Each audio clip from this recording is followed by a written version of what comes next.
Bismillahirrahmanirrahim. Our today's lecture is about economic growth and international trade. इसमें हम देखेंगे कि अगर इकोनॉमिक ग्रोथ होती है तो इंटरनेशनल ट्रेड के ऊपर इसके क्या असरात होते हैं और इंटरनेशनल ट्रेड के इकोनॉमिक ग्रोथ पे क्या असरात होते हैं, इकोनॉमिक ग्रोथ किस तरह से हो सकती है, उसके सोर्सेज क्या हैं और फिर इंटरनेशनल ट्रेड के अंदर इसका रोल क्या है और इसको हम कैसे कैप्चर करते हैं। तो ये काफ़ी इम्पोर्टेंट लेक्चर है हमारा। इसमें आप हम ये देखेंगे कि कैसे एक मुल्क के फैक्टर इंडोमेंट्स अफेक्ट करते हैं ग्रोथ को, टर्म्स ऑफ ट्रेड को, वॉल्यूम ऑफ ट्रेड को और वेलफेयर को। इसी तरह से we will also see how technological change affects growth, trade and welfare.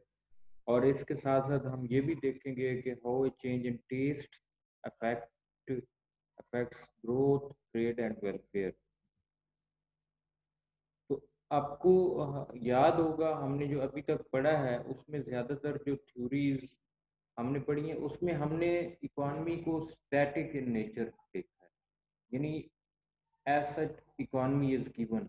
उसमें डायनामिक्स या उसके अंदर जो इम्प्रूवमेंट्स या प्रोग्रेस या डेवलपमेंट हो रही है वो हमने नहीं देखा कि ओवर टाइम अगर ग्रोथ हो तो फिर इंटरनेशनल ट्रेड पे इसका क्या असर पड़ेगा।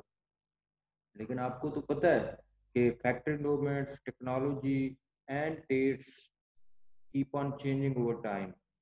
तो इसकी वजह से क्या होगा अगर फैक्ट्री डेवलपमेंट्स चेंज होती हैं, टेक्नोलॉजी चेंज होती है या टेस्ट्स एंड प्रेफरेंसेस चेंज होती हैं, तो they will all change the comparative advantage of that nation. इससे क्या होगा, changes in factory developments, technology and taste affects nation production frontier, offer curve, volume and terms of trade, and ultimately gains from trade।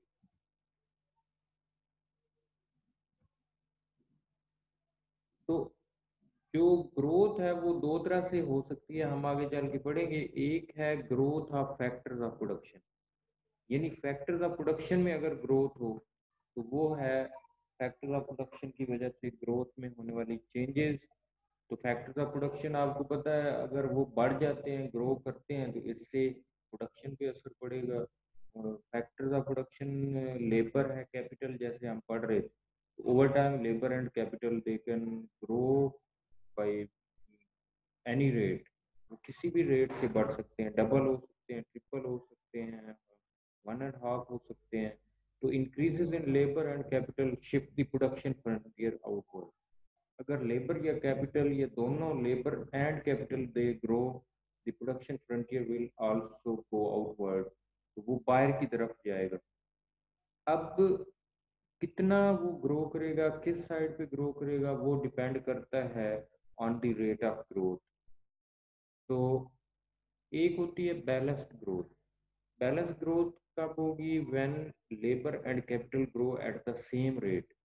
तो इससे क्या होगा, the production frontier will shift evenly in all direction. तो जो production frontier है वो सारी directions में एक ही हिसाब से, एक ही डिस्टेंस के साथ वो मूव करेगा। तो जो स्लोप है ऑन ईच फ्रंटियर और इक्वल वेयर कट बाय ए रे फ्रॉम द ओरिजिन। तो एक्सपेंशन पाथ आपने सुना हुआ है, वो स्लोप जहाँ जहाँ से प्रोडक्शन फ्रंटियर और आइसो रेवेन्यू लाइंस एक दूसरे को कट कर रहे होंगे, वो वाली एक रोए अगर रे हम दरमियान में से ओरिजिन से निकालेंगे तो वो वाले पॉइंट्स हमें शो कर रहे होंगे marginal rate of product substitution and inverse price ratio के इक्वल होने के। तो इसको हम एक्सपेंशन पाथ के थ्रू हम देख सकते हैं। तो बैलेंस ग्रोथ में क्या होता है, लेबर और कैपिटल दोनों जब बराबर बढ़ते हैं तो आपका जो प्रोडक्शन फ्रंटियर है वो भी इक्वल डिस्टेंस के हिसाब से वो मूव करता है। तो output of the labour intensive commodity will increase. अच्छा, एक हमने बात की है बैलेंस ग्रोथ की। तो अनबैलेंस्ड ग्रोथ भी हो सकती है कि सिर्फ लेबर बढ़े या कैपिटल बढ़े। तो increases in labour and capital shift the production frontier outward. हमने जैसे बात की है कि जो शिफ्ट की डिग्री है वो डिपेंड करती है nature of growth in factors of production. तो अगर only labour growth, output of commodities increases, labour बढ़ेगी तो दोनों कमोडिटीज की प्रोडक्शन बढ़ेगी, यानी लेबर इंटेंसिव कमोडिटी की भी और कैपिटल इंटेंसिव कमोडिटी जैसे हम कहते होते हैं वाई, तो दोनों बढ़ेगी। लेकिन क्या होगा, जो L intensive labour intensive commodity है उसकी production will increase faster than the increase in the production of capital intensive commodity। और इसी तरह से it is true for in case of capital intensive commodity, या कैपिटल अगर बढ़ता है तो फिर भी इसी तरह से जो कैपिटल इंटेंसिव कमोडिटी है उसकी production will grow faster than the production increase in the production of labour intensive commodity. Production दोनों की बढ़ेगी, लेकिन जिस इनपुट में वो इंटेंसिव कमोडिटी है उसकी ज़्यादा बढ़ेगी और दूसरे में कम बढ़ेगी। तो ये है आपके सामने, ये बैलेंस्ड ग्रोथ है। लेबर और कैपिटल दोनों with constant returns to scale आप देख रहे हैं। लेबर और कैपिटल पहले इनिशियल में ये आपका प्रोडक्शन फ्रंटियर है, प्रोडक्शन पॉसिबिलिटी फ्रंटियर 70 एंड 140। तो ये है जो आपका ये प्रोडक्शन पॉसिबिलिटी फ्रंटियर है, और ये आइसो रेवेन्यू लाइन यहाँ पे टच कर रहे हैं। तो के ओवर एल रेशियो यहाँ पे पाँच जितनी भी है वो जब दोनों बढ़ जाएंगे एक ही रेट से तो वो कांस्टेंट रहेगी। ये आप जिसको हमने कहा रे, तो यहाँ पे भी के ओवर एल रेशियो सेम है, लेकिन आप देख रहे हैं बी पॉइंट पे आप 130 यूनिट्स एक्स के ले रहे हैं और 20 यूनिट्स वाई के ले रहे हैं। अगर लेबर और कैपिटल दोनों डबल हो गए हैं तो आप बी पॉइंट पे चले गए हैं, और इस पॉइंट पे भी जो फैक्टर प्राइसेस हैं और जो रिलेटिव कमोडिटी प्राइसेस हैं वो भी सेम रहेंगी। तो और इनपुट्स की जो रेशियो यानी कांस्टेंट रिटर्न्स टू स्केल ये यहाँ पे अचीव हो रही होंगी। तो यहाँ पे आप देख सकते हैं आउटपुट हुआ 260 हो गई है, और जो वाई की आउटपुट है वो 40 है। तो यहाँ पे कांस्टेंट रिटर्न्स टू स्केल आपको मिल रही है। अगर सिंगल फैक्टर ग्रो करता है, लेबर या कैपिटल बिकम्स डबल, तो फिर क्या होगा, ये है दोनों सिचुएशन। तो अगर लेबर डबल होती है तो आपका ये वाला है, आपकी एक्स की प्रोडक्शन 140, अगर सारी इनपुट आप लेबर सारी की सारी आप एक्स पे लगाते हैं तो आपकी प्रोडक्शन 140 से 275 हुई है डबल लेबर के साथ। तो आप देख रहे हैं लेबर इंटेंसिव, चूंकि लेबर बड़ी है तो लेबर इंटेंसिव कमोडिटी एक्स की production has grown faster than the increase in production of Y। Y की प्रोडक्शन 70 से सिर्फ 80 हुई है। तो ये है लेबर में ग्रोथ की वजह से। इसी तरह अगर आप बी पे होते 140 से, आप ये 140 से 270, ये जित मैक्सिमम तो 275, 140 से 275, और बी पॉइंट पे शायद 130 होगा, तो ये इधर इधर भी हो सकता है, आप देख सकते हैं। इसी तरह अगर कैपिटल ग्रो करता है तो ये है ऊपर वाला वाई 130 हो गया ये। लेकिन साथ में एक्स की प्रोडक्शन भी कुछ ना कुछ बढ़ी है, क्योंकि कुछ कैपिटल आप वाई में तो डालेंगे लेकिन कुछ ना कुछ एक्स में भी जाएगा, तो एक्स की प्रोडक्शन भी ज़्यादा हो जाएगी। तो व्हेन ओनली एल डबल्स और grows the output of commodity X, the L intensive commodity grows proportionately more than the output of Y, लेकिन डबल नहीं हुई। तो यहाँ पे क्या होता है, जब लेबर डबल होती है तो फिर क्या होता है, अब लेबर डबल हो गई है लेकिन कैपिटल में कोई चीज चेंज नहीं है, तो कैपिटल टू लेबर रेशियो को क्या होगा, वो फॉल करेगी, क्योंकि लेबर ज्यादा हुई है कैपिटल उतना ही है। तो एक मशीनरी पे आप ज्यादा बंदे लगाएंगे, के over L ratio will fall, labour की प्रोडक्टिविटी कम होगी, लेबर की रिटर्न्स कम होंगी, और इसकी वजह से क्या होगा, real per capita income will also fall. इसमें बिल्कुल क्लियर है कि कैपिटल नहीं बढ़ा, लेबर डबल हो गई है, तो लेबर की प्राइसेस विल गो डाउन। उसकी वजह क्या है कि लेबर इतनी ज़्यादा रिक्वायर्ड नहीं होगी, क्योंकि कैपिटल तो उतना ही है।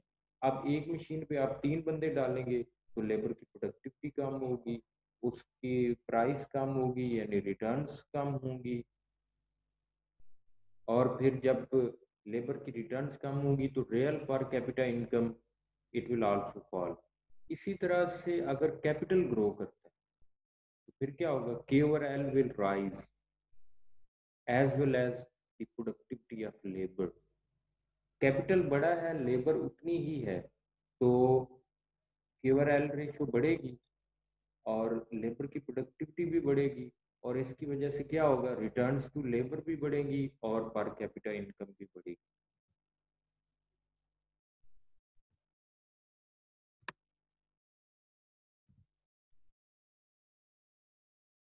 ये growth of factors of production हम देख रहे हैं। फैक्टर्स ऑफ प्रोडक्शन में जो जब इंक्रीज होता है तो आपने देखा है कि लेबर ग्रो करती है, ये कैपिटल ग्रो करता है, ये दोनों इक्वली ग्रो करें तो क्या डायनामिक्स फेस करनी पड़ती है। तो ये एक थ्योरम है, रैबजिंस्की थ्योरम। रैबजिंस्की थ्योरम आप इधर देख रहे हैं, पीछे हमने बात की है, ये देखें यहाँ पे के ओवर एल रेशियो कांस्टेंट के ओवर एल रेशियो है, यहाँ पे भी के ओवर एल जो जिस रेशियो में इस्तेमाल हो रहा है बिल्कुल उसी रेशियो में यहाँ पे भी हो रहा है। तो के ओवर एल रेशियो, लेकिन अगर एक ज्यादा बढ़ता है और दूसरा नहीं बढ़ता या कम बढ़ता है तो वहां पे फिर जो फैक्टर कम्बिनेशन है, relative यूज ऑफ फैक्टर्स और फिर relative फैक्टर प्राइसेस, वो भी चेंज होती हैं। तो कांस्टेंट रिटर्न्स में तो आपने देखा है, और इसमें आप देखते हैं कि कमोडिटी प्राइसेस भी सेम है, ये आप देख सकते हैं, ये आपका प्रोडक्शन पॉसिबिलिटी फ्रंटियर है, तो यहाँ पे जो relative कमोडिटी प्राइसेस हैं और यहाँ पे relative कमोडिटी प्राइसेस वो बिल्कुल सेम है। यहाँ इससे आगे चले जाएंगे तो ये प्राइस लाइन है जैसे मैंने कहा, और ये भी प्राइस लाइन है, तो इसका स्लोप देखें यानी इनवर्स प्राइस रेशियो, तो वो सेम है। तो कांस्टेंट कमोडिटी प्राइसेस, रेबजिंस्की थ्योरम क्या कहता है, at constant commodity prices an increase in the endowment of one factor will increase by a greater proportion the output of the commodity intensive in that factor and will reduce the output of the other commodity। तो रेबजिंस्की theorem ये बताता है कि constant commodity prices के ऊपर अगर एक input का लेवल बढ़ता है यानी ग्रो करता है तो it will lead to increase in the output of the commodity which is intensive in that factor. तो जिस आउटपुट में वो वाली इनपुट इंटेंसिवली यूज हो रही है, जिसमें ग्रोथ हुई है, तो उस प्रोडक्ट की ग्रोथ रिलेटिवली ज्यादा होगी, और जिस जो दूसरा प्रोडक्ट है जिसमें वो इंटेंसिवली यूज नहीं हो रहा तो उसकी प्रोडक्शन कम होगी। ये है रेफरेंस की थ्योरम। आप ये देखें, मसलन if only labor grows in nation 1, the output of commodity x labor intensive commodity है, it will expand more than proportionately, while the output of commodity y जो कि k intensive commodity है will decline at constant factor prices px and constant commodity price px and py, तो x commodity and y, तो अगर commodity prices constant रहनी है तो Y की प्रोडक्शन कम होगी और एक्स की प्रोडक्शन ज़्यादा इसलिए होगी कि लेबर में ग्रोथ हुई है और labour is being in use intensively in the production of x. तो ये है रेफरेंस की थ्योरम, जिसमें अगर एक प्रोडक्ट एक इनपुट ग्रो करती है तो उस इनपुट के लिए जो इंटेंसिव कमोडिटी है उसकी प्रोडक्शन तो बढ़ेगी, लेकिन दूसरी जो कमोडिटी है जिसमें दूसरा इनपुट इंटेंसिवली यूज होता है उसकी प्रोडक्शन कम हो जाएगी। इसकी रीजन भी हम देख लेंगे, लेकिन यहाँ पे आप इस ग्राफ को देखें, ये है ग्रोथ से पहले के हालात। ये प्रोडक्शन पॉसिबिलिटी फ्रंटियर है। अगर ए पॉइंट पे आप देख सकते हैं 50 और 60, बी पे ये कर रहे हैं तो 130 units of X are being produce और 20 units of Y are being produce. Commodity prices, relative commodity prices are equal to 1, यानी एक एक्स एक वाई के बराबर है।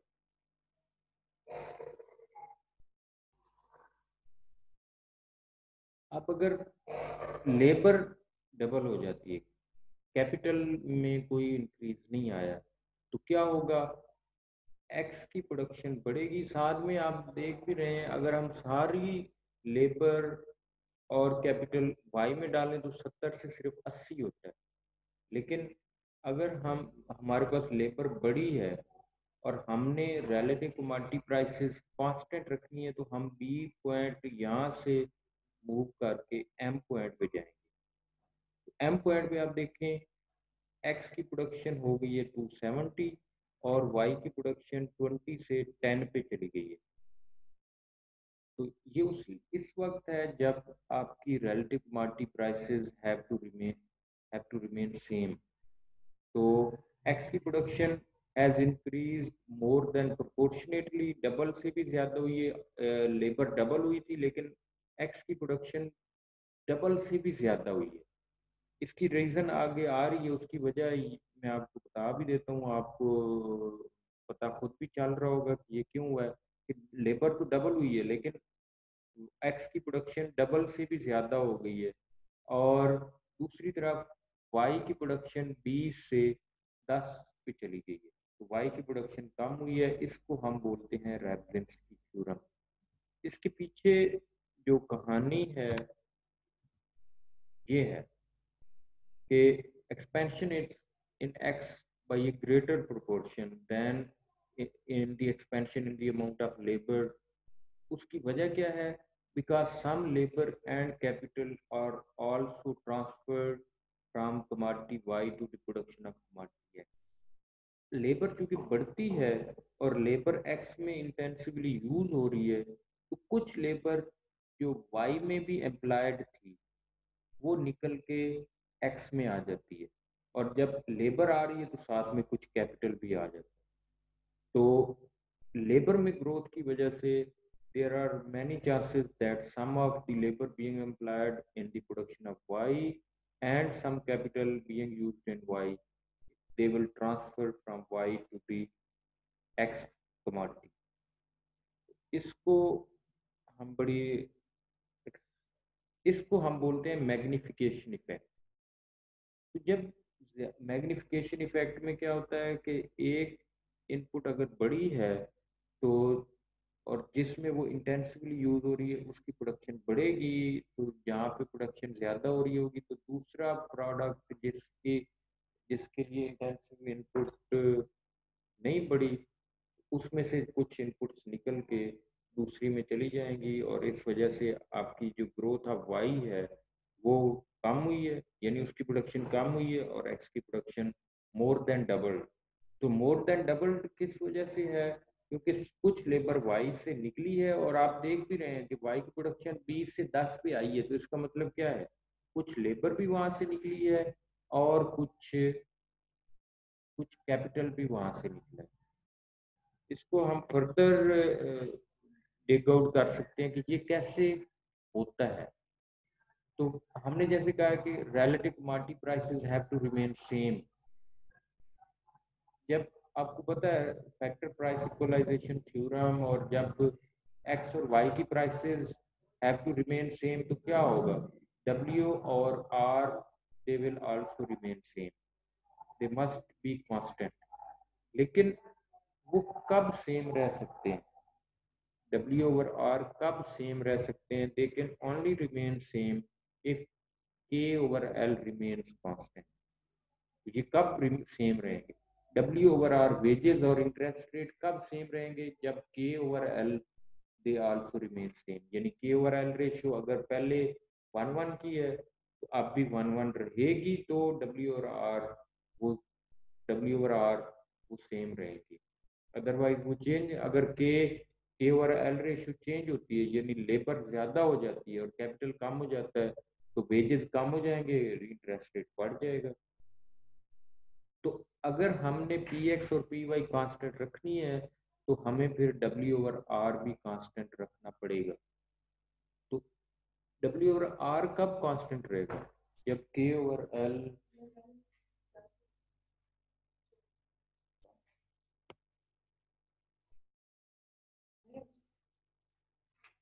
के ओवर एल रेशियो सेम रहेगी तो डब्ल्यू ओवर आर भी सेम रहेगा। आपने पढ़ा हेक्सर-ओलन थ्योरम के अंदर। तो ये कैसे मुमकिन हो? The only way for this to occur and absorb all of increased labor, जो लेबर में इंक्रीज आया है उसको अब्जॉर्ब करने के लिए हम हमें क्या करना पड़ेगा? हमें output of Y will have to be reduced. इससे क्या होगा? उधर से कैपिटल निकलेगा। वाई की हम प्रोडक्शन कम करेंगे तो वहां से कैपिटल ज्यादा निकलेगा, लेबर कम निकलेगी, और इधर से लेबर इंक्रीज हुई है तो के over L ratio will be will will try to be remain same. So the production of Y will have to be reduced so as to release K over L in the greater proportion used in Y. तो K over L वो ज्यादा वहां से निकल के आ रहा होगा। Capital ज्यादा है, लेबर थोड़ी है, तो कैपिटल ज्यादा निकलेगा, लेबर थोड़ी निकलेगी। तो इससे क्या होगा? And it will combine with K for the production of X. जो एडिशनल लेबर आई है वो वाला कैपिटल जो वाई से निकल के लेबर के साथ कंबाइन होगा एट दी, और जब लेबर ज्यादा हुई थी और उधर से वाई से कैपिटल अगर ना निकले तो के ओवर एल रेशियो क्या हो जानी है? वो लो हो जानी है। लेकिन जब वाई से कैपिटल ज्यादा निकल रहा होगा और लेबर कम निकल रही होगी तो ये जब कंबाइन करेगा इसके साथ तो के over L ratio will become same. So the output of X rises and that of Y falls. So X increases by a greater proportion that than that of uh, than that of Y। और labour में भी, labour में double हुआ था तो आपने देखा था कि जो वो एक्स की प्रोडक्शन में इंक्रीज है वो मोर देन डबल्ड है। दूसरा सोर्स है ग्रोथ का टेक्नोलॉजिकल प्रोग्रेस या टेक्निकल प्रोग्रेस।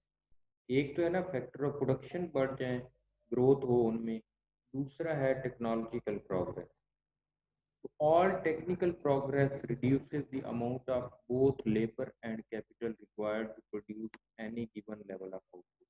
तो आज से 30-40 साल पहले देखें तो एक मन गंदम प्रोड्यूस करने पे बहुत ज़्यादा लेबर और बहुत ज़्यादा कैपिटल यूज होता होगा। लेकिन आज के दौर में टेक्नोलॉजी और टेक्निकल प्रोग्रेस हुई है तो कम लेबर और कम कैपिटल हमें रिक्वायर्ड है। तो टेक्निकल प्रोग्रेस से क्या होता है? Both the amount of labour and capital are required in less amount for the production of given level of output. तो there are three different types of Hicksian technical progress. तो ये Hicksian ने ये demarcate किया था कि तीन तरह की टेक्नोलॉजिकल प्रोग्रेस ये टेक्निकल प्रोग्रेस हो सकती हैं। एक है न्यूट्रल टेक्निकल प्रोग्रेस, दूसरी है लेबर सेविंग और तीसरी है capital saving.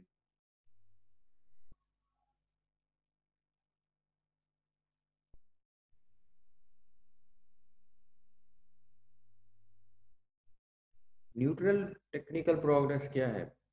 Neutral technical progress labour और कैपिटल दोनों को इक्वली सब्सटेंशिएट करती है, दोनों को इक्वली सपोर्ट करती है। तो इससे क्या होगा? लेबर और कैपिटल की प्रोडक्टिविटी बराबर बराबर बढ़ेगी। The productivity of labor and capital will increase in the same proportion। और इससे क्या होगा? Capital to labour ratio will remain same after technical progress as before at unchanged relative factor prices। जब Q और L same रहेगी तो W और R भी सेम रहेगी।